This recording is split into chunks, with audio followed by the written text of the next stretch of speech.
Salam, bienvenue à Saint-Sulpice, une commune de la Haute-Loire, de la région d'Auvergne-Rhône-Alpes.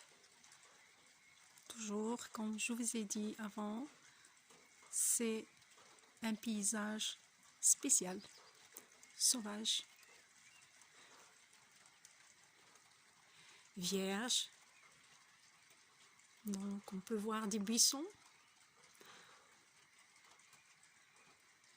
des arbres.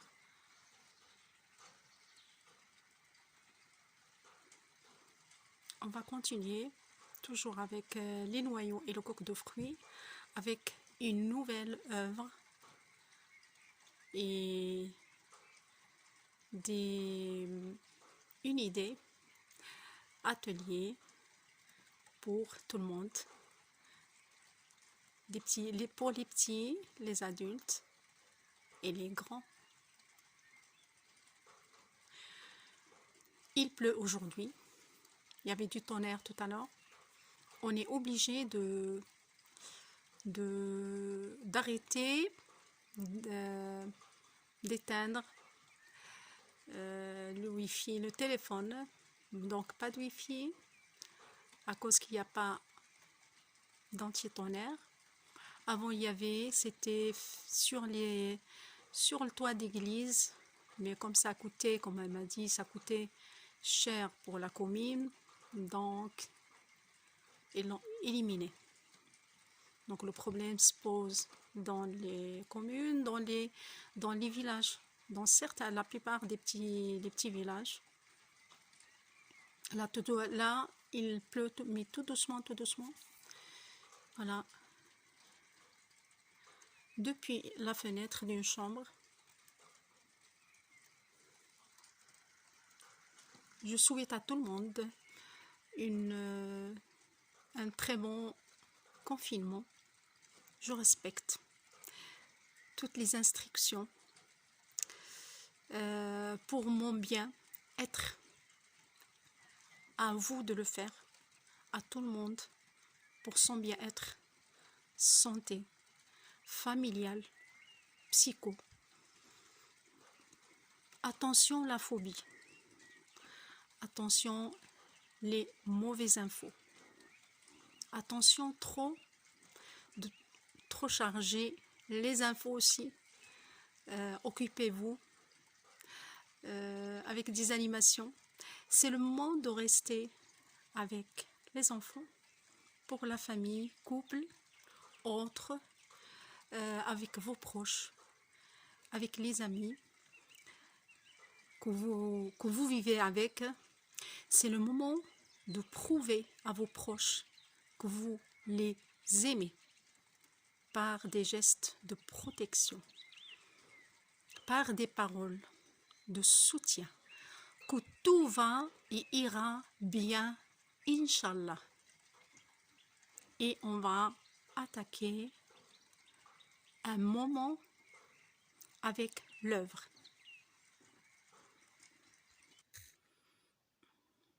Alors là, vous êtes devant une œuvre toujours en noyau et coque de fruits. Donc c'est un tableau sur une planche en bois, le cadre bien sûr, en bois.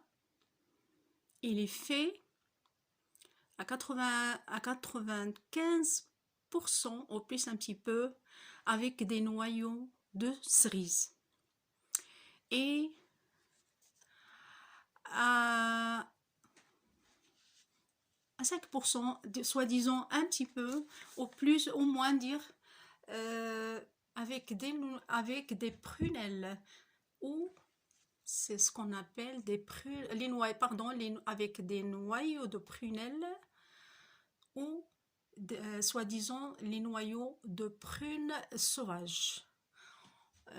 Donc c'est distingué juste par la grandeur, un petit peu, aussi par la rondeur, allongé, rallongé, un petit peu allongé à l'extrémité, donc ce qu'on peut, voilà.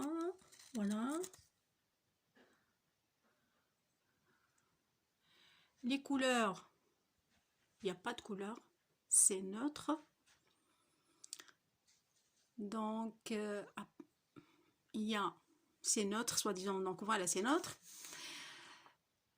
Juste, il y a une variation de noyau lui-même. Quand le fruit est frais, que avec la différence, il se fait avec le fruit quand il est cuit. Donc j'ai profité quand je suis arrivée ici en France d'un gâteau que j'ai adoré qui s'appelle, donc c'est une tarte qui s'appelle la clafoutis. Et donc clafoutis, donc aux cerises. J'ai profité qu'il y avait des cerisiers. Malheureusement, tout à l'heure, je ne sais pas ce qui se passe, de moins en moins ou presque rien. Bien sûr, c'est le temps, c'est le changement climatique et autres, bien sûr, la pollution. Donc, il y a la couleur, cuisson avec frais, puis après, j'ai essayé de faire un petit peu les coins ou un petit encadrement à l'intérieur. Le noir, j'ai essayé de faire cramer un tout petit peu les noyaux, voilà, pour que ça sorte toujours avec la couleur nature. Donc je les ai fait tout simplement dans le four. Voilà. Donc variable toujours plus ou moins noir, marron, voilà. Donc les cerises, donc soit noir, soit moins, donc soit noir, soit moins. Aussi il y a la couleur à l'intérieur qui change, c'est rouge ou moins rouge, soit disons, voilà comme ça. Après il y a à l'intérieur, la couleur qu'on voit à l'intérieur, c'est des paillettes, ça brille. Voilà, c'est donc intercalé entre les alignements ou les courbures, l'alignement des courbes, donc le mouvement à l'intérieur, donc c'est des paillettes en couleur pour faire rêver un petit peu ou réfléchir ou vous ramener dans un monde galactique autrement. Voilà. Le cadre. Donc le cadre, c'est fait avec la pyrogravure, soi-disant le travail du chalumeau, avec une technique très facile. On va voir ça, on va travailler ensemble ça. À la prochaine. À la prochaine fois. Donc, chalumeau sur bois. On va vous lire un petit peu. J'adore lire. Et j'aime bien. Lire. Autrement, j'aime bien qu'on lit son œuvre d'art. C'est quelque chose que je dis moi comme qui ressemble à un bébé virtuel qu'on accouche. Parce que quand on fait quelque chose de soi-même, que ça sort spontanément, qu'on fait tous ces sens, qu'on met tous ces sentiments, tout ce qu'on a, de ce qui est enrichi à l'intérieur et qu'on le sort comme une sorte d'expérience de vie à raconter. Ça doit être une information, ça doit être soi-disant une histoire, une petite histoire, ça doit être quelque chose qui va vous ramener plus loin, vous faire rêver et bien sûr ça vous ramène du bien-être, ça va vous apaiser, ça va vous détendre, bien sûr. Donc on peut penser à un monde galactique, notre monde. Donc j'ai appelé l'œuvre qui fait 1 mètre à peu près, donc 1m22 sur 80 cm. Naissance, transformation. Naissance, transformation de notre monde, de nous-mêmes, de toute l'existence de la vie, soit nous-mêmes à l'intérieur, à l'extérieur, qui nous entoure ou au-dessus de nous, dans le ciel ou au-dessous de nos pieds. Ça tourne, ça change. Il y a des transformations. Si ça nous fait penser, transformation géologique, météorologique, autre, le temps qui part et qui revient après, ça nous fait penser le mouvement, la Terre qui tourne, des planètes, la poussière galactique, ça nous fait penser au bébé, nous-mêmes, quand on est dans le ventre de notre maman, combien on subit avant de sortir dans ce monde de transformation. Et on n'est pas là. On n'enregistre rien. Quand on sort, c'est là qu'on commence par ouvrir les yeux, qu'on sent. Et déjà, on sent tellement des choses à l'intérieur du ventre de la maman, bien sûr. Il y a le plus grand sentiment, c'est le sentiment de l'amour. Bien sûr, papa, maman, les proches, ceux qui nous aiment, qui nous entourent.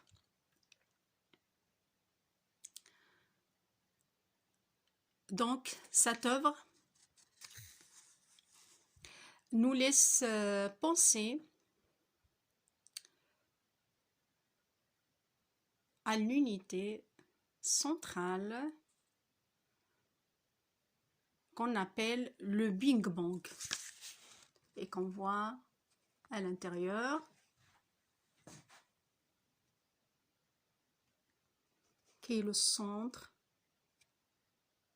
de la naissance de ce monde, Les noyaux d'Isriz. C'est fait de telle façon qu'ils sont accrochés, collés, si on peut les voir, les uns contre les autres. Sinon, ils se dispersent. Ça fait penser aussi le monde des étoiles, le monde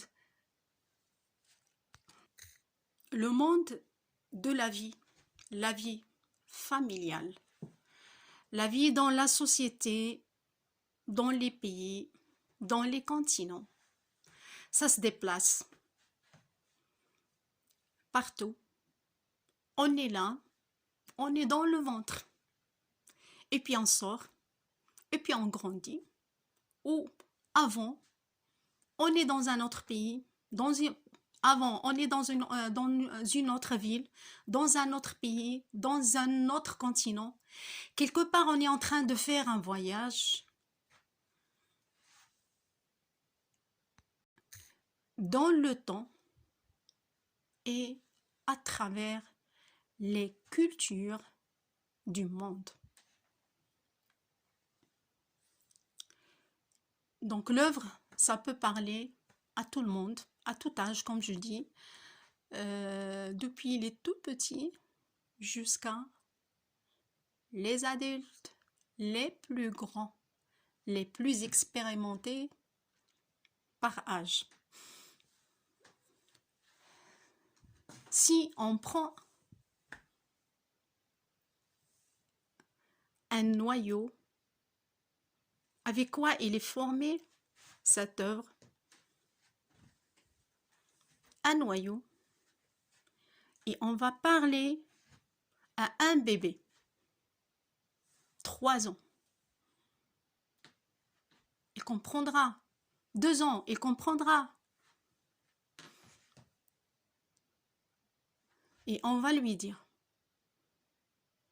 tiens, quand c'est fruit, mange cette cerise. Tiens, voilà le noyau. Tu sais, tu vas pas le jeter. On va faire quelque chose de surprenant et de très intéressant. Un geste humain, un geste d'intelligence, un geste qui fait gagner beaucoup et ramène beaucoup plus. On ne va pas le mettre et le jeter dans la poubelle, mais par contre, on va le jeter dans la terre. Et il va trouver son petit trou, même si on lui cherche pas. Avec le vent, avec la pluie, il va se déplacer, il va s'arroser. Ça, je parle dans l'état sauvage. Il va s'arroser par l'eau de pluie. Il va faire sortir quelque chose qui va servir d'outil d'attachement à sa partie centrale, maternelle. C'est la terre. Et il va faire répartir des racines pour faire nourrir l'intérieur, le centre vivant. Parce que ce noyau de cerise, ou les noyaux, on peut dire, c'est des particules très vivantes. Alors, après, la nourriture, ça va donner une vie terrestre. Pas souterraine, mais au-delà de la terre, qui va voir le soleil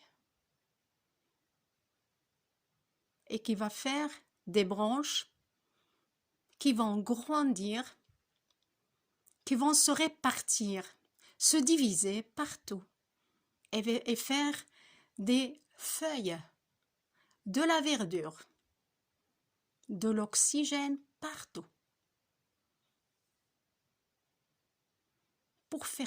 Pour le faire sentir à l'être humain, à nous, on en a très besoin. Surtout maintenant. Après, il va faire des cadeaux. Comme on parle un petit gamin, un petit bébé, ça fait ça.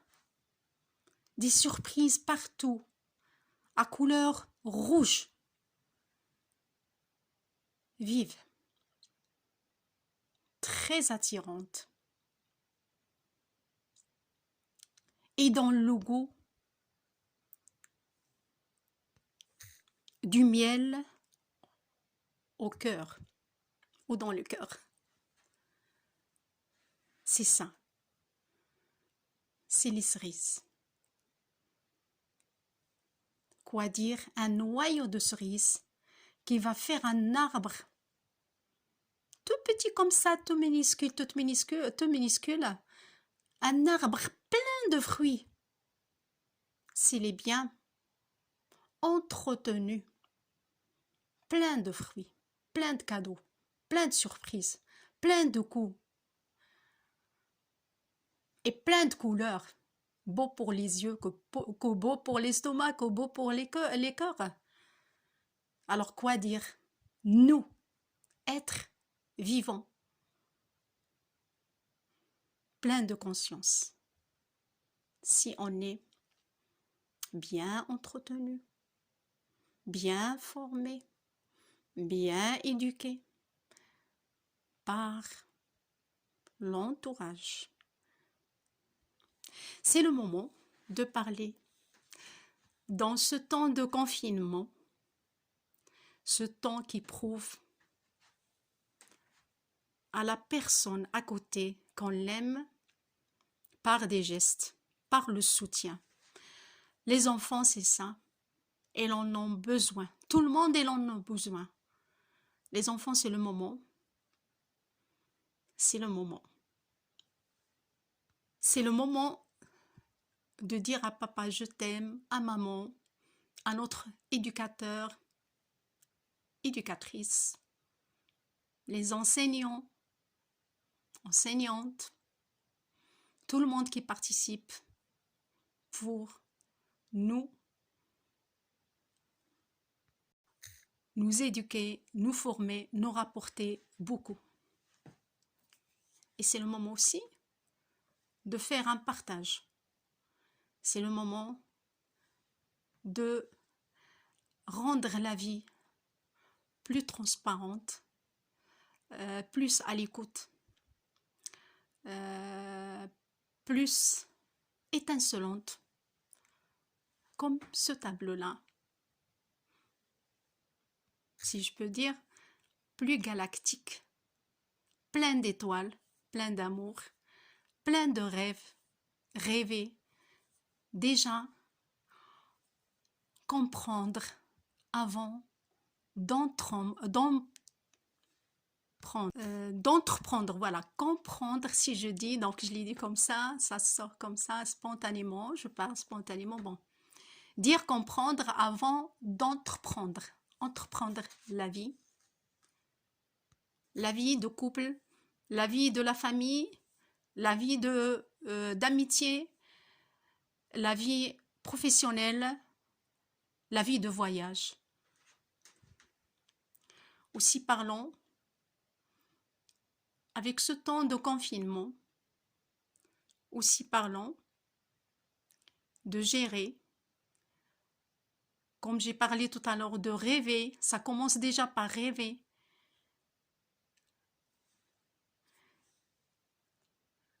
En pensant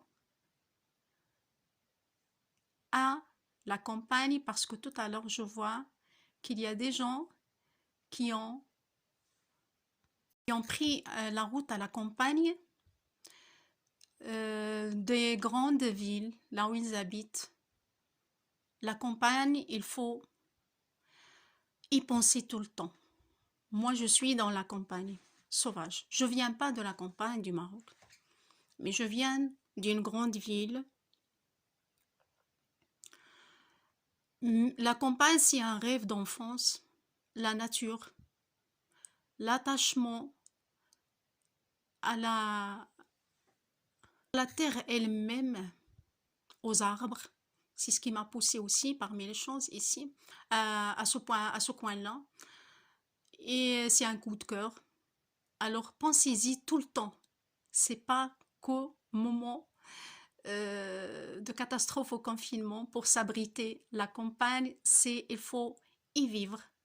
La campagne, il faut y penser tout le temps. Là où j'habite, c'est un lieu qui était plein du monde. C'était comme j'ai dit dans le vidéo d'avant, c'était la vigne, c'était plein de vignes, c'était la richesse de ce monde-là, l'Auvergne. Et quand il y avait la maladie des vignes, donc ça a tué les vignes, puis ça a fait repartir tout le monde.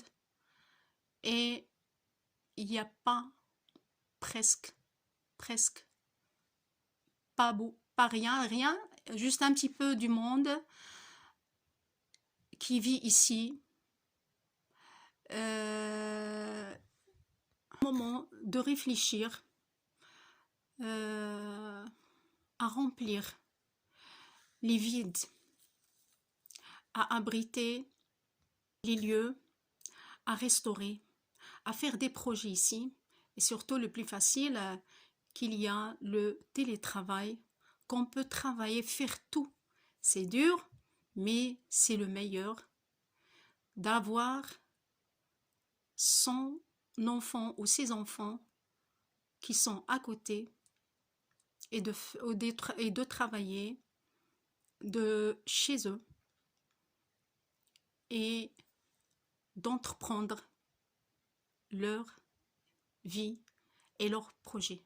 Je souhaite à tout le monde un très grand amour partagé en famille, avec les enfants ou amis, avec des proches ou seuls, avec eux-mêmes, parce que on a besoin d'un attachement, un grand attachement avec le soi-même. La plupart, ils n'ont pas le temps pour discuter et comprendre leur intérieur ou bien faire un voyage virtuel quelque part à l'intérieur d'eux pour faire le bilan de temps en temps de leur vie et les mises à jour de leurs actes autant que être humain qui doit être capable de, comme je dis, comprendre avant d'entreprendre et gérer et bien réagir et répartir son expérience et son amour. Merci beaucoup et pardonnez-moi toujours pour mes blablas, c'est spontané. Excusez-moi pour mes erreurs. À la prochaine.